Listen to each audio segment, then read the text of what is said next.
Because the Lord Jesus Christ has been rejected. Maraming revelation na nangyari. And one of the glaring revelation is found sa book of Hosea when the Lord was talking about yung pangalang Ami and Lo-Ami. The nation of Israel was, ito sa baba, the Jewish people were Ami, meaning my people. And Ruhama, those who have obtained mercy. For a long period of time, there will be Lo-Ami, meaning there will be no longer my people, not my people, and Lo-Ruhama, not having obtained mercy.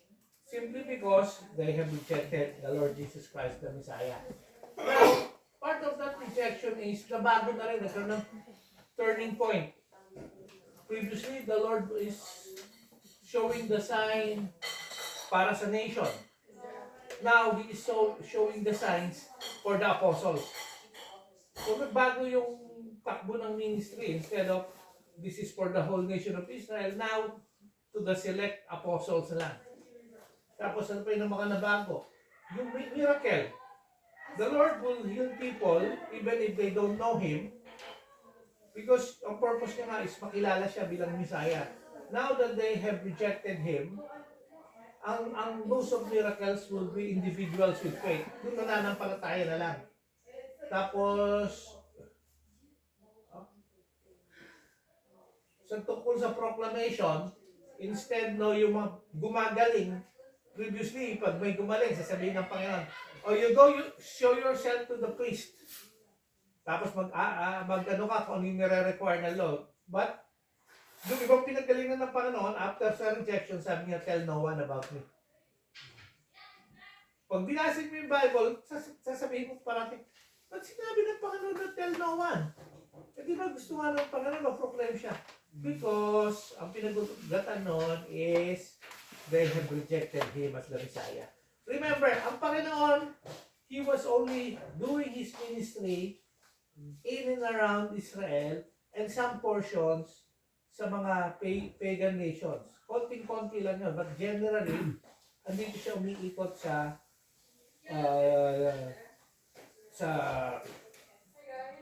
dapat dito, yung lugar ng mga apostles niya, mga Galileans, or sa Judea.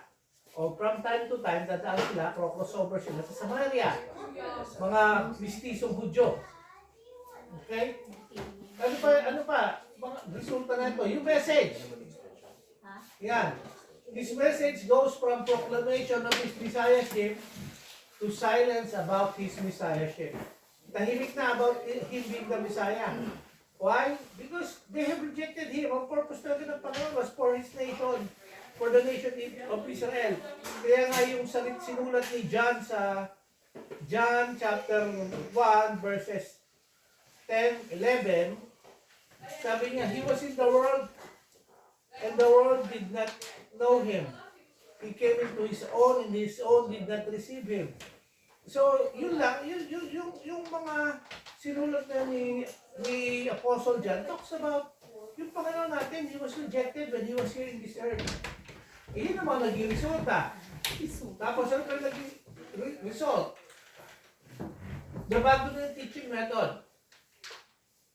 Mula sa pagtuturong very clear, ano ba yung mga clear na turo? Sermon on the Mount, very clear yun kung paano ka makakapamuhay. Clear yung kanya mga teaching about prayer. Then, nabago na. He is now teaching in parables. Yan. So, then we study the kingdom program. Ano ba yung 5 kingdoms that we know sa Bible? There is the theocratic kingdom. Dalawa yung division yan. Mula kay Moses, when the law was given sa Mount Sinai hanggang kay Prophet Samuel, yun yung time ni Moses, Joshua, Judges, tapos si Samuel was the last judge. Pagkatapos nun, yung monarchy naman, still theocratic, but this time may mga monarch na nakaupo. Ang mga monarchs starts si King Saul for a time, but actually the monarchy starts with King David hanggang kay Zedekiah. May mga hari ang nation of Israel. May hari, pero alam natin, though the Lord is the one who is on control of the nation, the moment the king is bad, the nation suffers. The moment the king recognizes that they should be living for God, the nation flourishes. Pagka, walang iniwan, maski sa Judges, pag binasa niyo yung Book of Judges, pagka walang judge na maayos, bagsak ang nation.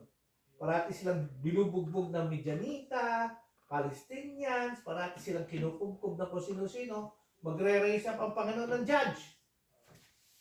Magiging maayos na naman sila, tapos babagsak na naman, magkakasala na naman sa monarchy, ganun din, ganun-ganon. Maski naman nung panahon ni Moses ang buhay nila. Kaya nga sila 40 years in the wilderness.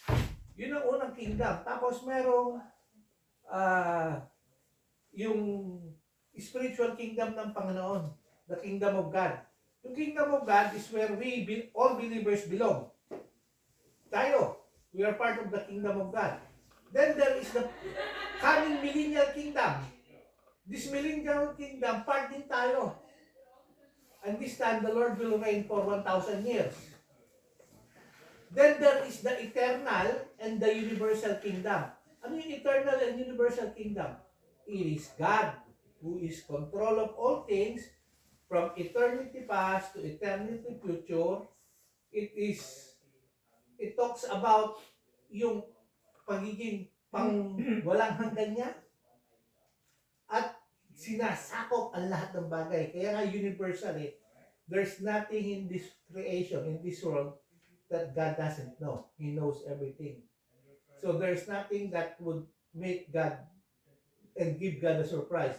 Hindi sasabihin ng Panginoon, hindi ko alam na mangyayari yun. Everything He knows. But not because He knows everything, He's the one who would make it goes to fruition na mangyayari siya. He knows that ito yung magiging resulta, but He will allow humanity to do His course. Tayo, kung anong ginagawa natin, it continues on. Pero alam na ng Panginoon, ano yung end result natin? Kasi He is the eternal and the universal God. Yun ang kanyang universal kingdom. Eventually, we will be part of that. Bakit? Kasi sa Book of Revelation, God Himself will now live with us. Yun yung huling-huling hantungan natin. We will be with Him forever Kaya tayong believers, meron tayong eternality in the future. Kaya nga tayong mga mananampalataya, yun ang destination natin. Kaya tayo predestined. Ang Panginoon, ang predestination natin is to be adopted into glory. Yun ang tamang term ng predestination. Marami nagtuturo ng predestination. To them, predestination is God has chosen you before Adam to be saved. Hindi yun. God predestined only those who are saved to the adoption of the body, the redemption, the changing of the body. Why? Kasi yung body natin is not suited for heaven. Our bodies is decaying. Araw-araw nadidecay tayo. Well, bakit araw-araw? Araw-araw tumatanda tayo ng one day. Ano yung teaching ng iba? Kasi yung iba, ang predestination na kanila, I always think na when they hear predestination, God has appointed certain person to be saved, some to be condemned. And this appointment happened before Adam. Wala pa si Adam. Ay, bound ka na sa hell. Bound ka na sa hell kung sa hell ka predestined ng Panginoon. Bound ka na sa heaven. Very unfair naman yung It's not about fairness. Kasi we're talking about God. God died for everyone. Hindi nga. Kaya nga, hindi, it's not about free will. It's about what the Bible says. It's not what we feel. It's not what God is unfair. He's never unfair. But what does the Bible say? Kasi marami people would read. Yung teaching niya kasi nagsimula yan sila Augustine Sinaghalo niya yung Manichaean Gnostic niya of deeper knowledge to the Bible, kaya nagkagulo-gulo. Kaya ang paboritong verses ng mga taong yan is Ephesians chapter 1 verse 4. For He has chosen us Before in the Him foundation. before the foundation of the world. Pero sila, pag binasa na yun, for He has chosen us before the foundation of the world. Pagka hindi mo pinansin, nakala mo, tama, He has chosen us before the foundation of the world. Pero hindi naman yun ang nakasulat sa Biblia. He has chosen us in Him. Who is Him? Jesus. When we know that Jesus is eternal. But for a person to know Him, the eternal being, He has to come in the flesh. That's why Bible sa Hebrews talks about even Moses, he was still looking for the future. Kasi yes, he has faith, pero wala, yung person of the Lord Jesus Christ is not yet fully revealed in them during the Old Testament. But they had this hope because Moses and Abraham is looking for a city. Yung future possession pa yun. And yet they know because there is this coming Messiah. But kailan ba promise ang Messiah? Genesis chapter 3. Nung nagkasala ang tao, the seed of a woman will crush the head of the seed of the serpent, and the seed of the serpent will bruise the heel, the seed of the woman. Doon pa lang alam na nila may pagdating, son of a woman. Meaning, if he will be the son of the woman, he will have to be born in the flesh. Kailangan ipanganak siya in the flesh. As a Savior. Kasi kung we are predestined before the foundation of the world, there's no need for Christ to come. Bakit pa siya kailangan pumunta? Eh, papunta ka na ng heaven eh. Sure ka na eh. Kaya ang problema kasi, people read it as, for He has chosen us before the foundation of the world. And yet, what was written is, for He has chosen us in Him. Yun yung important word, in Christ. Pag binasa mo yung buong section nun, Paul was talking about people who are what? Saints, faithful and true in Christ Jesus. Ibig sabihin, ano sila? Mga believers to. Kaya dahil mananampalataya ka, katulad ko, bakit ko sasabihin tayo na in Him, in Christ? Because I know we are all believers of the Lord Jesus Christ. Para ba pag sumulat ako, alam mo sabihin ko kay Brother Erwin at Brother Jerry. Sinusulat ko sa inyo na kayo ay mga pinili ng Panginoon dahil kayo na kay Kristo. Di ba? Kasi bakit ko sinabi yun? Kasi alam mo, mananampalataya ka eh. Ngayon kung hindi ka mananampalataya, hindi mo pwedeng sabihin yun. Kasi hindi mo pwedeng sabihin na kay Kristo sila. Hindi ko pwedeng sabihin, pinili kayo dahil basta napili kayo, hindi ko alam kung bakit. Hindi mo ganun sinulat ni Pablo. Pinili kayo dahil kayo na kay Kristo Jesus. Isang buong sentence kasi yung Ephesians chapter 1, verses 3 to 14. Wala naman tuldok, isang mahabang sentence sa original writing. Kaya pag binasa mo siya, maraming part, kasi yung sulat na yun is more of a prayer of Apostle Paul to the believers. Tayo mga mananampalataya. Panalangin ito, the blessedness of a believer. Yung purpose ng choosing doon is to live holy and blameless. Yun yung talagang purpose. Ang choosing parating may purpose. He has chosen us in Him before the foundation of the world to be holy and blameless in Christ Jesus. Yun tayo. Tapos, He has predestined us to adoption of the body. Dapat, alam mong basahin yun, alam mo kung anong ibig sabihin ng Jewish adoption sa Western adoption. Pag tayo sinabing adoption, inampon. Sa Jew, ang adoption is sarili kong anak, pero hindi pa siya pwedeng magmana. Bakit? Kailangan niya pang makarating sa tamang age. Bar mitzvah ang tawag sa Jew. Once na-reach mo yung age of bar mitzvah, pwede ka na sumama sa temple at nakidiscuss. Ganun yun. Oh. So, iba yung adoption nila, iba yung adoption natin. Yung understanding. Sa kanila, yung adoption, hindi para ka maging anak. Hindi anak ka, pero hindi ka pa fully tagapagmana. Pero may mamanahin ka na. Tayo, alam na natin may mamanahin tayo. Doon tayo tinalaga ng Panginoon. Yun ang destinasyon natin. Sigurado yun. Dahil pinangako sa atin ng Panginoon. Kaya ito sinasabi kong kabahagi tayo ng eternal kingdom, na kingdom of God, na millennial kingdom.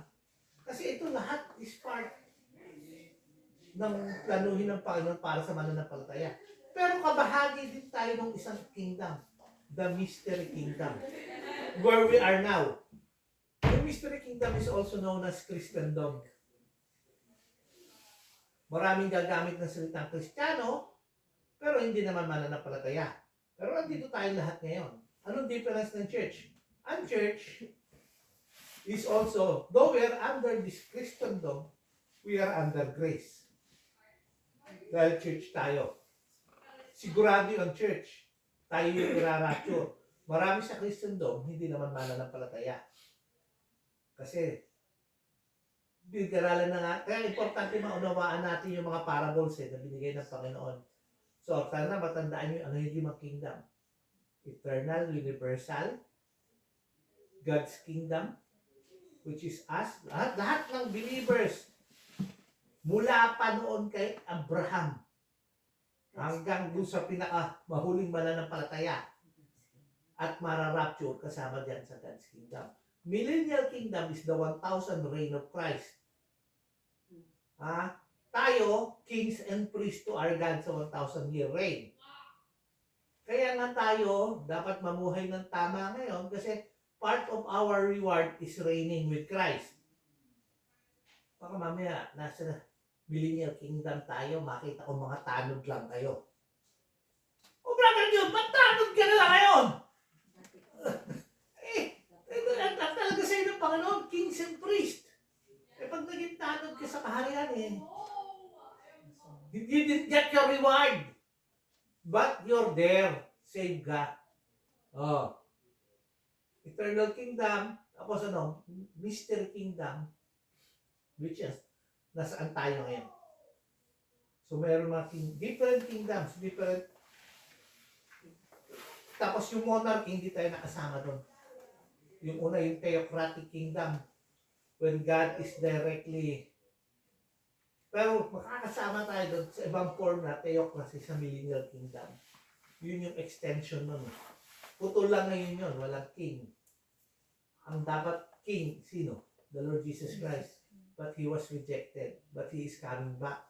Doon babalik ang monarchy. 1,000-year reign. Okay? Mahirap. Binabasa mo yung Bible pag hindi mo naintindihan yun. Now, dagdag na tayo sa maraming parables. Hindi na natin babasahin yan. Tayo, natapos tayo doon sa, eternal, universal, spiritual kingdom, theocratic kingdom, messianic kingdom, mystery kingdom. Andyan tayo ngayon. Pero we are blessed kasi part tayo ng grace, under the grace. Yes, Christendom, but under Christendom are believers who are all under the grace of God. Okay, parable of the sower, napag-aralan na natin yan. Yung 4 types of soil. Wayside, rocky, thorny, good soil. Okay? Pinaliwanag ng Panginoon. Tapos yung parable of the seed that is sown, yan ang isa sa importante. Yung seed na sinown is something na yung role nun, continuous until now. Dapat you still continuing to sow the seed. Ano yung seed? The Word of God. Yung seed ng Panginoon na tinatanim, sino una nagtanim ng Panginoon Jesus? Dapat pinagpapatuloy yung pagtatanim nun. Kasi yung seed na yon, the mystery that comes with the seed is the regeneration. And the regeneration, pagbabagong buhay, oras na makilala mo ang Panginoong Jesus. Lahat tayo siguro, we will say, di ko alam bakit ako nagbago eh. But you change because you have come to know the Lord Jesus Christ through His Word. Then the parable of the tares. Ano ba yung tares? Magkasabay nagtanim. Yung sower ng good seed, ang sower ng good seed is the Lord Jesus Christ Himself. Pero the enemy also will be sowing tares. Ano yung tares? Kamukha ng wheat pero damo. Pag inani mo, mamamatay yung wheat. So, hindi pinaani. So, may good seed. These are the sons of the kingdom. The believers. Ano yung tares? These are the sons of the evil one. The harvest is the end of the age before the beginning of the Messianic kingdom. Who are the reapers, the angels. Ayan. Hindi natin, parable of the mustard seed. Naalala niyo pa ba yan? Yung itinanim sa garden, sa isang plot. Dapat ang kasama niya, panay cabbage lang, pero nagtanim ka na maliit na butil na mustasa. Nung tumubo, lumaki na lumaki, yan ang picture ng Christendom ngayon. Napakalaki na. Ang dami ng sangay. Anong ginawa? The birds of the air, andun na sila sa malaking ano to.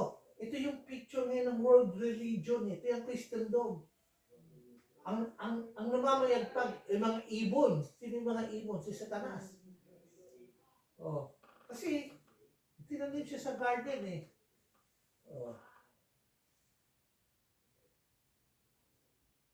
Ano yung parable of the leaven? Pampaalsa. Yan yung isa sa ulit nag-aralan na natin. Ano yung mga elements? The woman, the leaven, 3 measures of flour. The woman, whatever a woman is used symbolically, she represents a religious entity, which could be good or bad. For example, Israel is the wife of Jehovah. The church is the bride of the Messiah. Tayo, we are the bride of Christ. These are good elements. On the bad side, you have Jezebel of Revelation 2:20, the great harlot. Pinag-aralan na natin yan. Revelation 17. Both represent false religious system. Here in this parable, it is used negatively. Yung babaeng nag-libe, negative ang represent nun. The point represented by the woman is that a false religious system will be introduced into the mystery kingdom. Leaven. The word leaven is used symbolically. It is always symbolic of sin. Sino nagbigay ng mabigat na pananalita tungkol sa libadura? Sabi ng Panginoong Jesus, beware of the leaven of the Pharisee. Kasi yung leaven ng Pharisee is hypocrisy. So, ito yung leaven na to, when the Lord always talks about the leaven, a small lump of dough, a big lump of dough with a small lump of leaven, may infect niya yung buong dough. Diba? Napapaalsa niya. Ilang percentage, bro? Ano? Baker lang yan eh. 2%, 1 kilo. 1 kilo, 2% lang. 200 grams. 20. 20 grams lang. Yan. Buong 1 kilo, apektado na. Yung 3 measures, ano yung 3 measures? Furthermore, there are 3 measures of wheat because Christendom eventually divides into 3 major divisions. Roman Catholicism, Eastern Orthodoxy, and Protestantism. All 3 divisions will have lesser or greater degree of false teachings. There will be some degree of inward doctrinal corruption in each division of Christendom. So, kung ang pagmamalaki mo, religion mo, parating may false teachings na pumapasok dito. Kaya kailangan, bilang mananampalataya, sa salita ng Diyos ka magbase ng pamumuhay mo. O, parable of the hidden treasure. Dito na tayo. Sixth parable.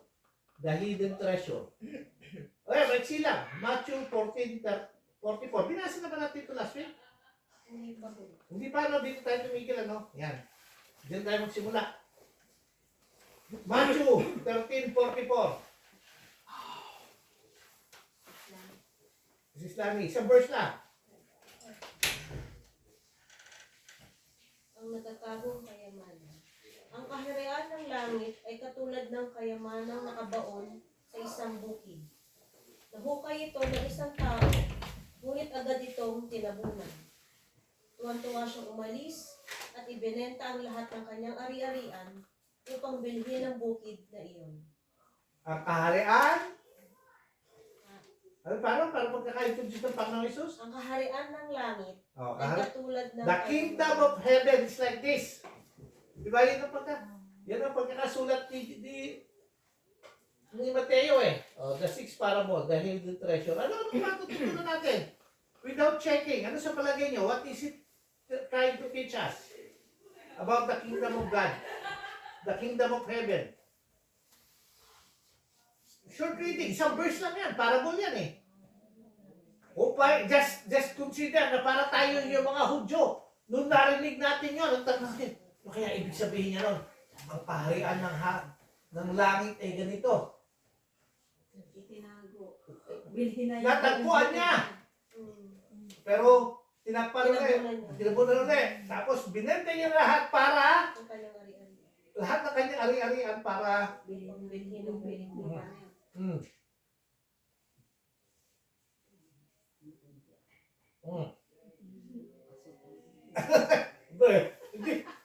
Hindi kasopangan kasi ito yung kaharian ng Diyos. Ito yung kaharian tungkol. Ibig sabihin ng picture cabinet ito, this is how God would have wanted it. Yung kaharian ng langit tungkol sa heaven na ito eh. So hindi siya kasopangan. But there is something in the treasure. That he was willing to sell everything. To give up everything. Makuha lang yung treasure. Ano yung treasure na yun? Ipag-aralan natin, tignan natin. Ito kasi itong basis na ito, kaya sabi ko pa nagsisimula tayo, this was developed, this study was developed by a Jewish believer. Kung tatanungin mo kung ano yung kanyang background, siya isang Russian na Hudyo na naging mananampalataya, naging Kristiyano, at naging doktor siya sa theology sa lahat. At siya basically nag-aral ng ano ba yung ibig sabihin nito kung Hudyo kang binabasa mo to? How would I understand it as a Jew? Tapos in-explain niya in relation to us now as believer kasi siya naging mananampalataya. Kung alam niyo yung pangalan ng Dallas Theological Seminary, isa sa kilala doon. Si Arnold Fruchtenbaum.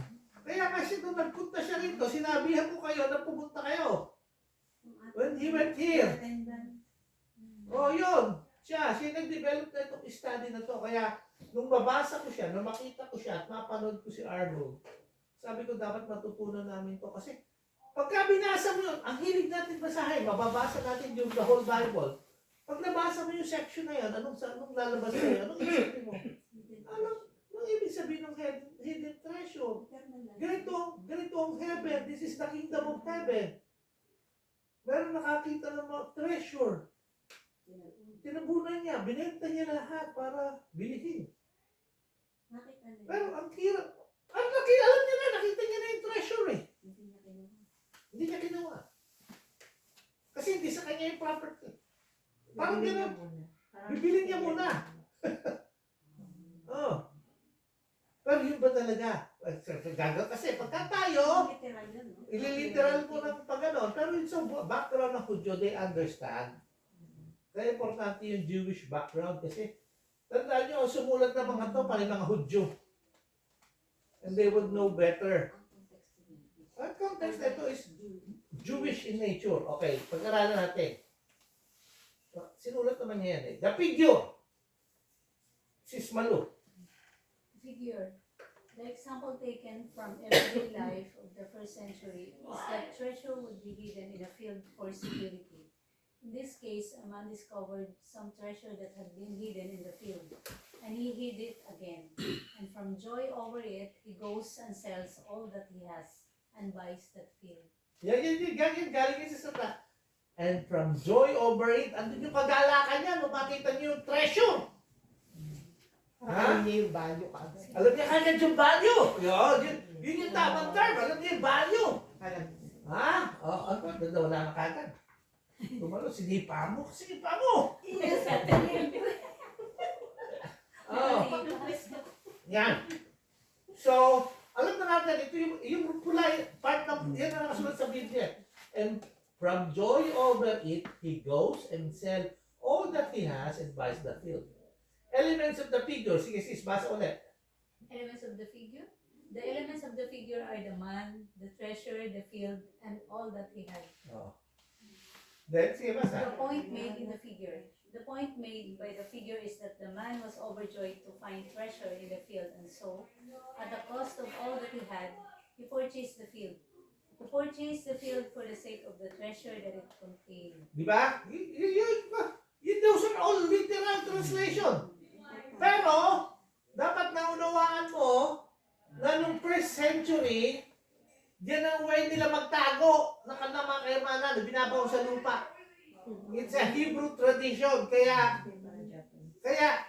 maraming archaeologists. Di ba maraming archaeologists ngayon? Binuhukay nila, marami sila na-discover. Wala naman kasing bangko nun eh. Na, pagka marami ari-arian mo, sa Bible meron yan. Yung isang dahilan kung bakit natalo ang mga sila Moses laban sa AI. Kasi ninakaw nila yun. Hindi nila, may isang nagnakaw. Alam niyo ba sa Bible yun? Tinago niya, binaon niya doon sa kanyang tolda, sa ilalim ng kanyang tolda. At natatalo sila sa laban. So, sinabihan ng Panginoon kasi may gumawa ng hindi maganda. Tinago niya doon sa ilalim ng lupa. Yung nakita niyang treasure. Sino siya? Si Achan. Yun ang pangalan niya, si Achan. Eh dahil kiwi siya, Achan. Yan. Mahilig tayo magtago, yun. Vacancy. Achan. Si Achan yun, tinago niya. Si Achan, pinapatay. Kasi sa kasalanan ng, yun ang way. So wala pa may background yung pagtatago. May war. Sabi na display. Dapat wala akong kukunin. Wala kang kukunin. Ang utos ng Panginoon, wala kayong kukunin. Kinuha niya yung isang item kasi. Nilago niya. Naghangad. Naghangad siya. Yun. Dahil doon sa hangad niya yun, naparusahan ang nation of Israel. Natatalo sila sa digmaan. Dahil lang doon. Oh, yan. So alam natin. Kumbaga maliit na bagay. Pero Kaya pagka binabasa niyo yung Bible niyo, kasi parang istorya ng kids story siya, pag pinag-aralan mo, kasi hanggang first century Jewish traditions, binabaon nila kung meron ba sila kayamanan. Di ba? Nakabili ka ng malaking farm dito, wala ka mapagtaguan, binabaon. Ang sinusunod na binabaon dito, maraming basura sa ilalim ng lupa, no? Mga lumang sasakyan, binabaon nila dito. Ngayon na nila ipadyak, wala na akong ginawa na rin eh. Yun lang sa house yun eh. May mga motor, may mga sasakyan, nasa ilalim ng lupa. Pinauna rin ako nila. Oo. Okay? Basahin natin ulit. So, he purchased the field for the sake of the treasure it contained. The reality. Si Brother Erwin. The reality. What are the realities represented by the elements of the parable? Treasure. The Old Testament reveals to us what God considers to be His treasure. Read the following passages. Exodus 9:19-5. Now therefore, if you will indeed obey my voice and keep my covenant, you shall be my treasured possession among all peoples, for all the earth is mine. Yan. Ganun yung sinabi niya? Sa nation of Israel. If they indeed obey my voice and keep my covenant. Why? Kasi yung Mosaic covenant is conditional. It's not unconditional. If you obey, you become my treasure. You will be my treasured possessions. Deuteronomy chapter 14 verse 2. For you a people holy to the Lord your God, and the Lord has chosen you to be a people for his treasured possession. Out of all the peoples who are on the face of the earth. Yan, that's how precious yung nation of Israel to the Lord.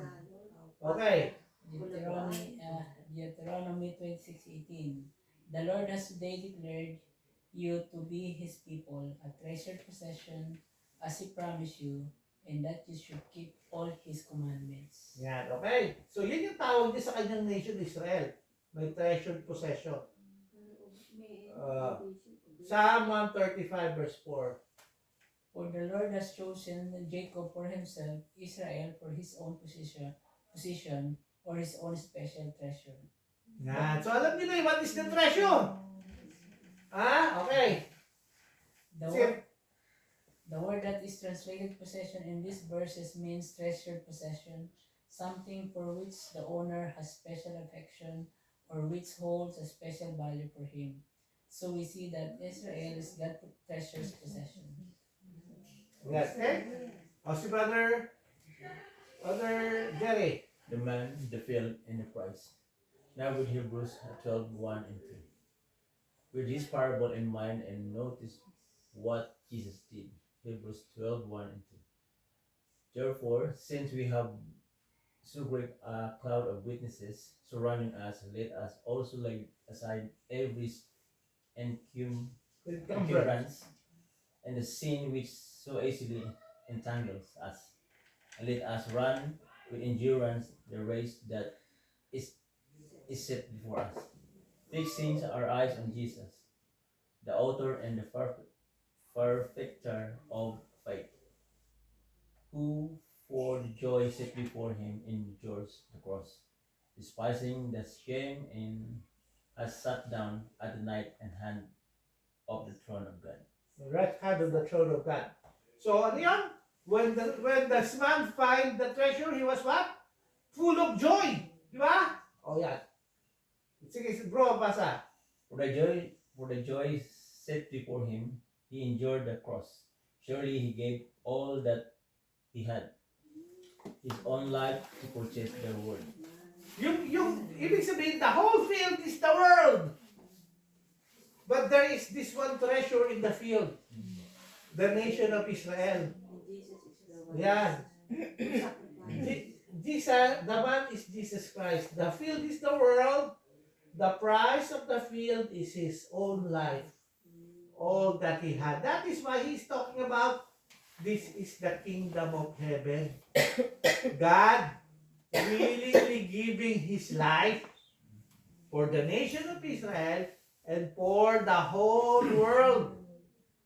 Kaya kapag binasa niyo Romans chapter 9 to chapter 11, andun nyo makikita, Israel is the olive tree.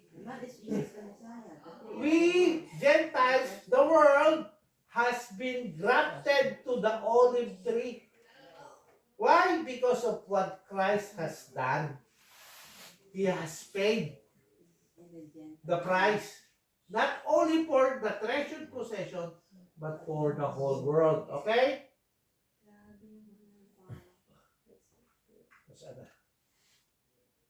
O yan. Si Sis Lorena. The meaning of the parable, what then does this parable tell us about the mystery kingdom? Jesus, the Messiah, found his treasured possession, Israel, hidden in the world, and from joy over his treasure, he purchased the whole world with his own life by dying on a cross. The man's joy was over the treasure, and in order to have the treasure, he purchased the field. And in like manner, Jesus' joy is over Israel. And in order order to have his treasure, Israel, he purchased the whole world. Yeah. The main point. And the main point of the parable is that there will be many Israel who will become believers. In spite of Israel rejecting the Messiah, there will still be a remnant coming up to faith. And there will always be a number of Jews, small or large, who come to believe in the Messiahship of Jesus. And the Messianic Jewish community in our day is growing, and it will be the testimony to this. So, kailan talaga niya makukuha yung kukunin yung treasure? So, siguro yun ang tanong. That will be after the tribulation period. Masesave din sila. Yung mananampalataya sa kanya. Pero nga sabi nga ni Prophet Zechariah, halos 1/3 lang naman ang mananampalataya sa mga Hudyo. During the end times, marami sa kanila hindi rin. So, kaya ang world, whether we like it or not, nakasentro siya dito sa maliit na nation na to eh. Maaring, ako, tulad ko, naawa ako sa mga tao sa Gaza.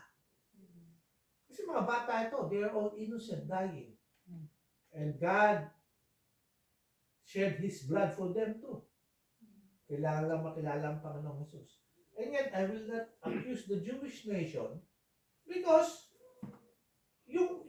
alam niyo ba yung chant ng, ako, nandun ako sa Westfield, nung narinig ko yung chant na, from the river to the sea, we should be able to take over it. Ano, alam niyo ba kung anong ibig sabihin ng sinachant na nun about sa Gaza? From the river Jordan to the Mediterranean Sea, dapat ma-overtake natin to. Anong ibig mong sabihin? We should annihilate all the Jews because dapat Palestine na nandun sa lugar na yun. Hindi alam ng mga tao yun, hindi na naunawaan yun, and yet yun ang meaning nun. And it has been going on. That land, if you study the Bible, was promised to Abraham. Ang promise nga kay Abraham mula sa Egypt, sa Sinai, hanggang sa River Euphrates. Mahaba yun, dadaanan ng Syria, dadaanan ng Lebanon, kanila dapat yan. Sa Israel yan eh. Pero dahil sa katigasan ng ulo nila, maliit sila. And yet the Lord still is protecting them. Kasi nga, yung history would revolve around that. And the Lord has not changed. Our God has not changed. He will fulfill His promise. So, even sa nireject na nila, the Lord is, kaya lang parable, ba't niya parable binibigay? Kasi nga, it has been prophesied by Prophet Isaiah, itong mga Israelita, they will have eyes but they will not see. They will have ears but they will not hear.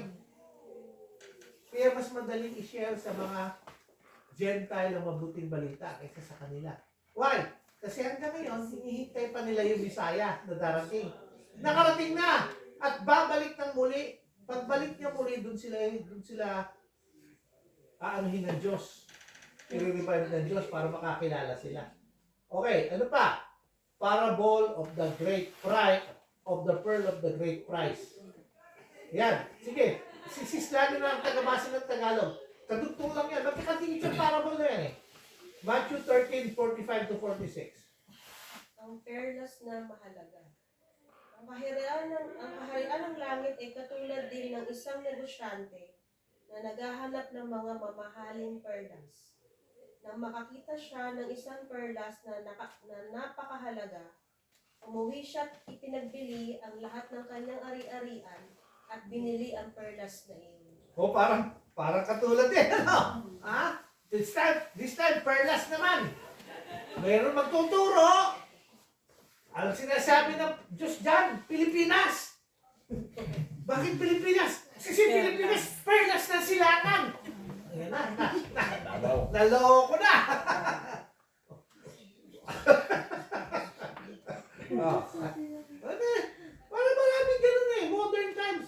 Tatandaan natin, first century ito sinulat. Oh, ano yung figure? Sino nagbabasa? Si Ruth.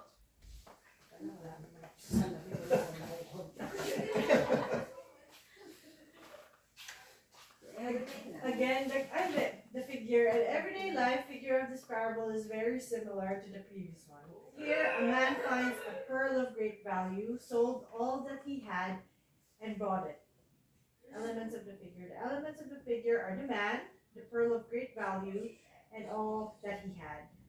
The point made by the figure is what when the man found a pearl of great value, he sold all that he had and bought it.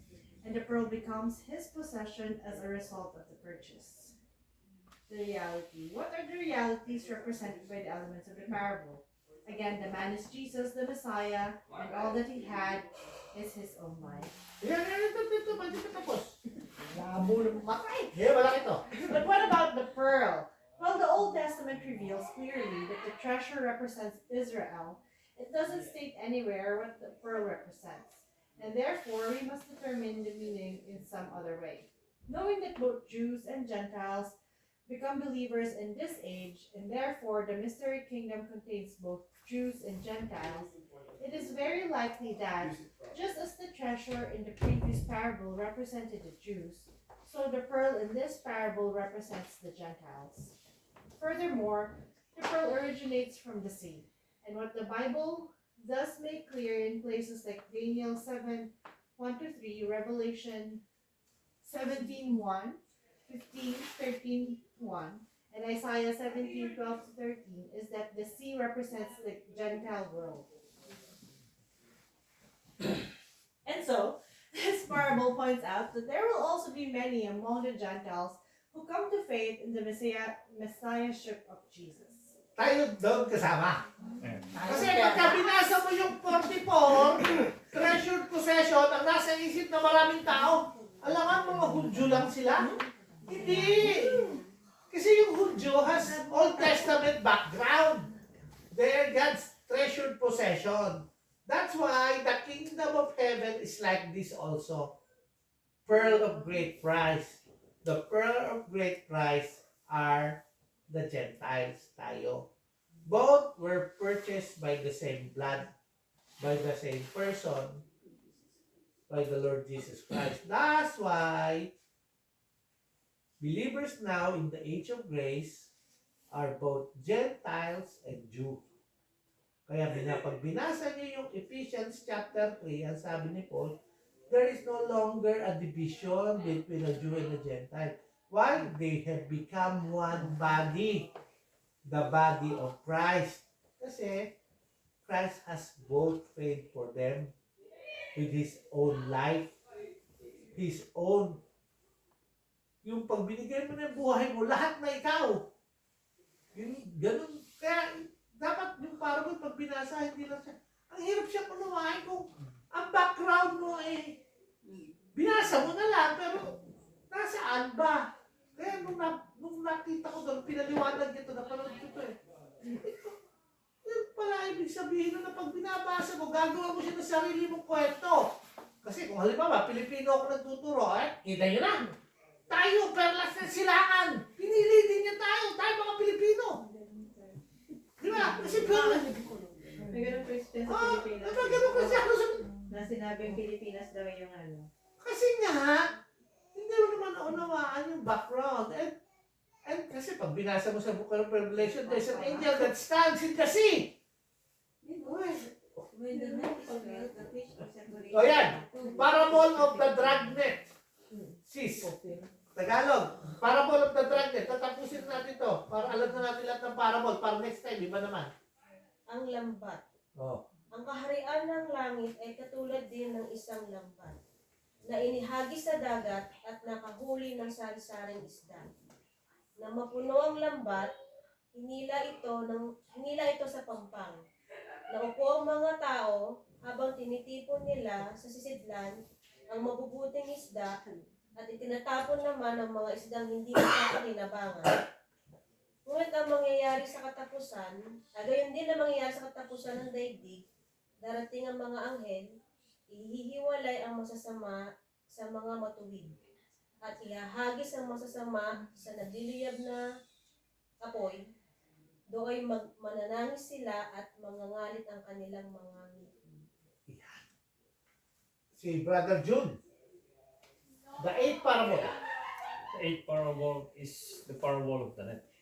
And with the parable, babasahin ko ba yung 47 ko? Hindi na. Hindi na. Binasa niya na sa Tagalog. And with the Tagalog ko parable, lang pinabasa. and with the parable, we are given the explanation of its meaning, the figure. In the figure, we have a dragnet gathering fish from the sea. And when the net is filled, the fish are separated in two groups, those that are kept in containers and those that thrown away the sea. The sea is again prominent in this parable, and again it represents the Gentile world. So the net is gathering Gentiles. Yeah. Itong parable na to is about the gathering of the Gentiles. A reality. Reality. The reality picture here is that the mystery kingdom age will end with the judgment of the Gentiles. The righteous Gentiles will enter into the Messianic kingdom, and the unrighteous will be excluded from the kingdom and thrown into the fire of hell. What about the Jews? You may be wondering, why does this judgment only include the Gentiles? We know from other passages that the time of this judgment in the end of the age, the Jews have already been judged.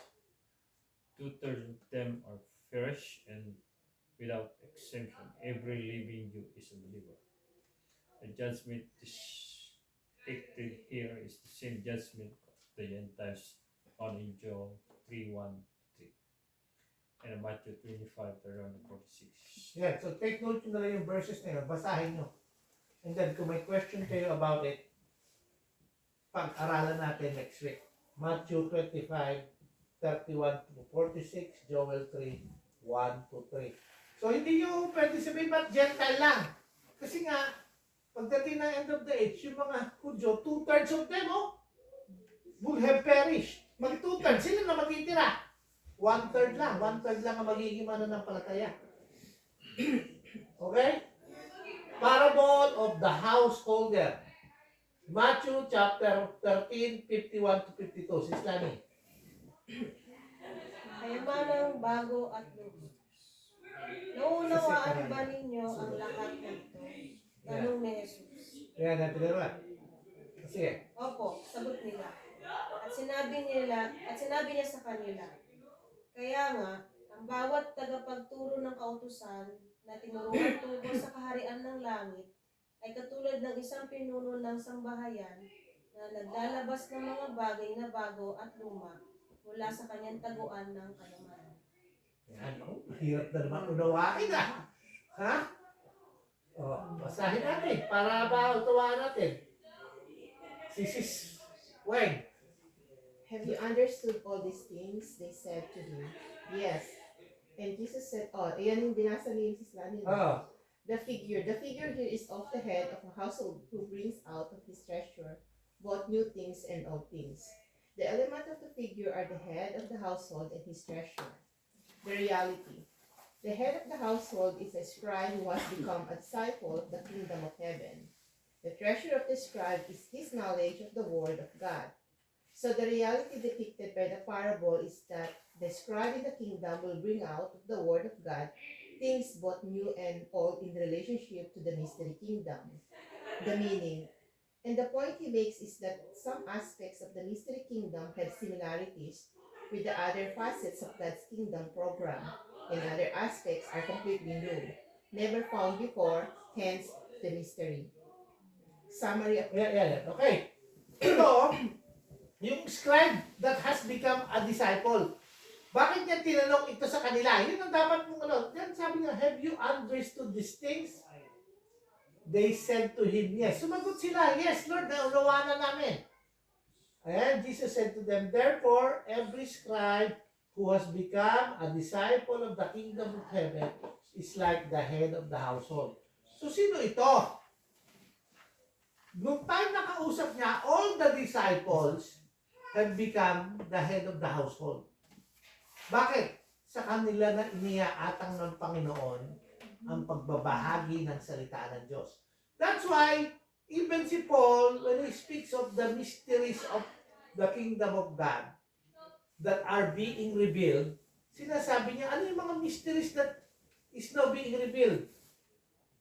That we are one body? That's a mystery. Hindi pwede alam niyo ba kung ano yung Jewish nature?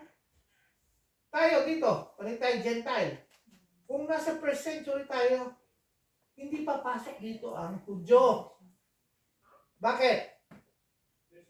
Kasi pag sumama ang Hudyo sa Gentile, ang tingin nila magiging madumi sila. Hindi sila pwedeng makikain sa atin. Kahit gusto nila ng KFC. Kasi magiging madumi sila. Pero dahil sa mystery kingdom, because the mystery of the Word of God is now being revealed, wala nang Hudyong. Kaya nga si Arnold, kumakain siya kung ano, nakakausap mo siya na. Kasi hindi na siya covered nung law niya. Hindi na, di ba? Nakakahalabilo na sila. Dati hindi pwede kasi magiging marumi sila. O, Jew yun, Jew. Oh. Yun yung mga differences na ngayon. So, tayo, marami na tayong treasure. Ano yung treasure natin? The Word of God. Na pwede mong ilabas. Tayo na ba rin lumalabas na scribe sa ngayon? Pero noon, kaya nga, usapan yan, they said to him, yes. Therefore, every scribe who has become a disciple. Ano yung disciple? Sila na yung tagasunod sa kingdom of God. Now that you know what the kingdom of God is. Ano yung kingdom of God? It's about the nation of Israel. It's about the treasure, the pearl of the great price. It's about the dragnet. It's about salvation through Jesus Christ. Yun ang ating treasures that we hold on to. And when we share it to others, it brings new relationship to people. Why? Parati natin babalikan. The seed, the Word of God. Itatanim mo siya, hindi mo alam kung paano siya lumalaki, tumutubo, umuusbong, nagbubunga. And yet, it will grow because it's the Word of God. Yun yung nasa atin ngayon. Mga kamay. Salita ng Diyos para ibahagi sa ibang tao. Yan. Tayo, maraming aspeto ng relationship na alam na natin because we study the Word of God. It is incumbent upon us to share it to others. Kasi maraming tao, they'll be in the church. They will sing the same song. Kaya ang Mystery Kingdom They will read the same Bible. But they don't understand what the Bible is trying to teach them. They would continue on living, trying to be saved. Whereas, we continue on living because we are already saved. Meron akong kausap, sinashare ko siya. Piloso ko siya. Hindi talaga niya matanggap yung kaligtasan. Sabi niya nung huli, ay, brother, pagsusumikapan ko na lang na para pagdating ng paghukom ng Panginoon, makita niya akong tapat, baka niya ako iligtas. Hindi, tanong ko, simple lang. Anong nangyari doon sa ating tagapagligtas? Kung kailangan mo pa rin magsumikap, baka ka maligtas. Hindi ba siya tagapagligtas? Ang sabi niya, nahilo na ako. Hindi ko naintindihan yung sinabi mo. Kasi, meron kang tagapagligtas pero hindi mo pa rin alam. Kaya, Tagalog sis, buksan mo nga. Para alam natin kasi, kumisa nandito tayo, pero kumisa namumuhay tayo pagka nagkamali tayo. Mayroon tayong parating nagdadaw tayo. Ang kaaway, magaling maglagay ng mga kalokohan sa isip natin. John chapter 3 verse 16, 17 and 18. Basahin mo sa Tagalog. Verses 17 po yun. No, 3, 17 and 18. Alam na natin yung 3:16 eh. Oh. Isinugo ng Diyos ang kanyang anak, hindi upang hatulan ng parusa ang sanlibutan, hindi upang iligtas ito sa pamamagitan niya. Hindi hinahatulan ng parusa ang sumasampalataya sa anak. Ngunit hinatulan na ang hindi sumasampalataya sapagkat hindi siya sumampalataya sa kaisa-isang anak ng Diyos. Yan. Yan ang binasa ko. Kasi daw, hihintay niya pa maghukom para siya maligtas. Sabi ko, kung hindi ka mananampalataya sa Diyos, kay Kristo Jesus, hinukuman ka na ngayon pa lang. Eh, lalo siya nahilo. Kasi sa kanya, mystery yun. Pero because if you know the Word of God, you can tell them something that they don't know. Kaya importante sa salita ng Panginoon eh. Hindi siya, naku, magbabasa naman ako Biblia. Ang haba-haba, hindi mo siya maintindihan. Pag-aralan natin, basahin natin. Kaya magtanong tayo. Magsaliksik. Pero dapat na pagsasaliksik natin sa salita ng Diyos. Yung Biblia ngayon natin, magaganda na. Maski yung mga binabasa nyo, marami yung mga footnote. Ako, I'd rather follow yung Bible nyo. Kung minsan may mga letters na kasama. Oo, Kuya. Yung maliliit na letter sa gilid-gilid. Yun ang pipindutin nyo. Huwag kayo magse-search ng kung ano-ano. Yun ang pipindutin nyo. Often, nililid ka nun sa mga verses na iba. Kasi yun ang mag-explain itong verse na to. Ito yung katulad nito. By expand mo yung pag-aaral mo, may isang verse lang, pagka sinundan mo yung mga nakasulat na mga B, sunod-sunod yan, marami yan eh. Yung mga modern Bibles. Tignan mo yun, karamihan yan verses. Verses that is related to section na ito. Meron, di ba? Okay, nag-improve na eh. May Strongs na yan eh. Dati, Bible ka, may ganyan ako kapal na Bible may ganyan ako kapal na libro, doon ko pa hanapin. Hindi ba yung kuya footnote sa baba? Iba pa yung footnote. Iba pa yun? Yan, maganda kasi yung verses niya nahabulin. Susundan ka na niya. Oo nga. Oo. So, kasi pagka ganyan, tapos kinopya mo yan, tapos nagpunta ka sa mga comments na kung sino-sino, maraming comments ng tao na yun eh, nag-comment eh. Dapat yung verse na lang ang mag-comment tungkol dyan. Katulad ng pinag-aaral natin, paano mo nalaman yung treasure? Kasi sa Old Testament, alam natin na ang treasure is the nation of Israel. Meron na siyang basis. Okay? Tapos na natin ang mga parables. Summary of the parables. Si Brother Joel. Summary of the parables. Now I will give a one-sentence summary of each of these 9 parables to show the overview of the mystery kingdom age. 1. The sower. There will be the sowing of the gospel seed throughout this age. 2. The seed growing of itself. This seed which has been sown will have an inner energy so that it will spring to life and grow its own accord. 3. The tares. The true sowing will be imitated by false counter sowing, and because of the false counter sowing, 2 things follow. 4. The mustard seed.